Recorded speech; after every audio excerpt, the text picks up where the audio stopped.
উফ কি জানি ছিল অঙ্কের প্রথম লাইনটা মনে পড়তেছে না, কালকে রাতে দেখলাম। উফ এই কেউ যদি ফোন বা টুকলি নিয়ে এসো এখনই ফেলে দাও না লুকিয়ে বলো। কি মনে হয় হ্যাঁ এখনকার সময় কেউ টুকলি নিয়ে আসে? দেখো তো কিচ্ছু আনি না। হ্যাঁ আনলে এতক্ষণ একারে কাঁপাই দিতাম।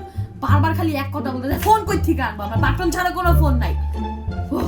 লিখতে দেয় না শান্তির মতো, খালি বিরক্ত। এই তাড়াতাড়ি সাইন করো। আমার কি কি কি কি এই না আমার অটোগ্রাফ না, অটোগ্রাফ ছাড়া এটা চলেই না। লেখার সময় 1 ঘন্টা লেখার সময় 500 বারই খালি আসতে থাকে। বিরক্ত করেন তুমি।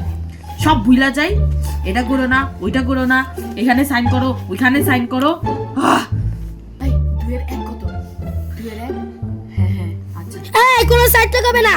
সাইডটক কোথায় করছি? খালি একটু জিজ্ঞেস করছি যে কনফার্ম হইলাম। আর ওখানে যে চিটিং করতেছে ওইটা তো দেখবেন না। ওই স্টুডেন্টরা তো প্রাইভেট পড়ান, এর জন্য না। আমরা তো প্রাইভেট পড়ি না, এর জন্যই আমাদেরটা আপনারা দেখতে পারেন না। যত সব। উফ, আর 1 মিনিট আছে। এই কাটে দাও। Please R 1 minute. 1 সেকেন্ডও না। স্যার আর 1 মিনিট দাঁড়া। আর 1 মিনিট সেকেন্ডও না। ও নিয়ে নেন আপনি খাতা। এমনিতেও আন্ডা পাবো, খাতা দিয়ে কি লাভ? যত সব পরীক্ষায় দিব না।